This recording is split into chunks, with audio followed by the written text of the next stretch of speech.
Well, hello there. Wade here. So today what I want to talk about is relationships and entrepreneurship, the balance between your girlfriend and building a business. And so a few days ago, I put out a survey asking what your number one biggest challenge is when it comes to your girlfriend and entrepreneurship. If you haven't filled it out yet, I'll make sure to put the link down below. And so today what I want to get into is that balance between how can I work as hard as possible in my business? How can I put as much time, focus, and energy on it to get to where I want to go as fast as possible, yet not feel like my girlfriend's nagging or not feel guilty that if I'm answering that email at 8 p.m. or I'm getting that phone call at 10 p.m., where is that balance? Where are the boundaries? Where is it reaching that point where she's actually right of I need to shut the laptop for a little bit or get off my phone, no more Slack messages? And where's the time where, hey, maybe she's leaning a little bit too hard in? And finding that balance, that nuance of where are the personal boundaries at? So first and foremost, let's look at this from the polarity standpoint, masculine and feminine. Remember, masculine, it's you're on your path, you're like an arrow moving towards the target. That's what business is all about, competitive drive of achieving goals. And then the feminine is the flowers, the life, the butterflies, and just the ups and downs of life, wearing pink rainbows and or pink bow ties and ribbons and shit like that. There's a time and place to be the Spartan masculine man, and then there's also time to embrace the feminine.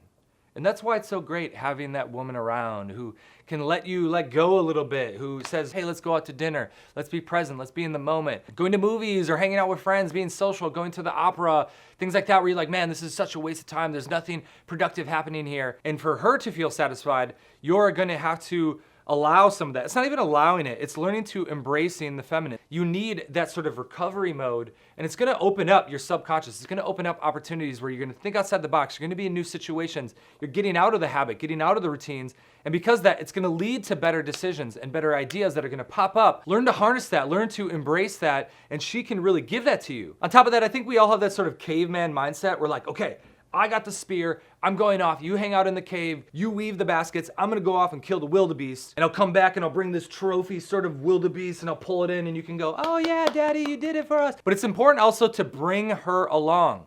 You don't wanna be all off on your own. You can't make it isolated. I always talk about a relationship, you're on the same team. How can she help you out? Have her give you feedback. Have her feel like she's a part of the process too. So let's get into some specifics and create some boundaries here.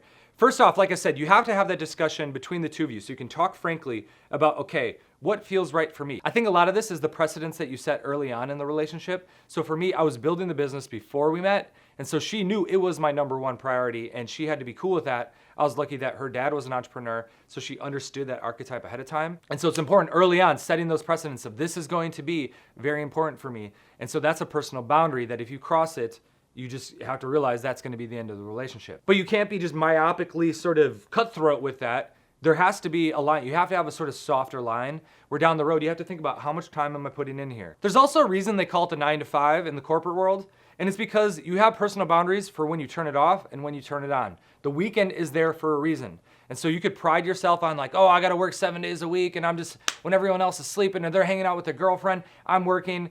That is all right for maybe a little bit, maybe that first year or two, but even then you need to take some time off. For me, I have rules like every Sunday, I can't open up the laptop. It just doesn't go open on Sundays.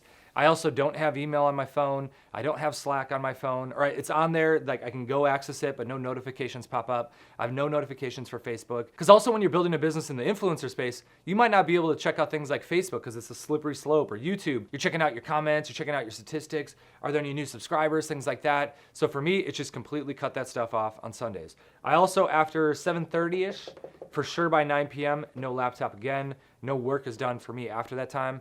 And I built a business knowing that like I don't get those calls coming in at 9 p.m. I don't get those calls coming in at 10 p.m. And if there ever was an email or a phone call, I would make sure to root those things out, build systems around it, whether that's the onboarding process I have with clients so they know they can't hit me up during those times, whether it's how I train my employees so they're not hitting me up as well at 9 or 10 p.m. And then finally, setting those personal boundaries with your girlfriend. So us here, girlfriend and I, having a 1-bedroom, there's not a really clear delineation. We've set it up so when she comes home, she knows if I'm talking to someone to go into the bedroom, things like that. But I'm willing to spend a bit more for a 2-bedroom apartment so that we don't even have those sort of struggles. We don't even have those sort of issues.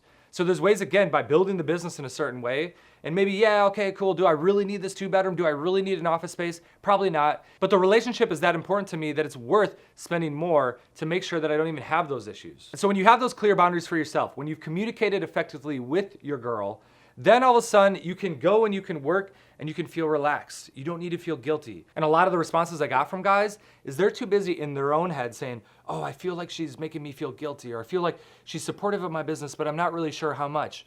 That comes down to you have to bring that up and communicate it. Those conversations are what lead to you all of a sudden letting that bandwidth go away, being free of that, so that then you can work hard and you can go out and hang out with your girl when that happens and not be in that soupy gray area where you're guilty when you're with her because you feel like you should be working, and you're guilty when you're hanging out on your computer because you feel like you should be hanging out with her. That's the worst place to be, in the gray zone. Have that clear delineation, and that only comes from great communication, great personal boundaries, and being willing not to settle for if this, then not that.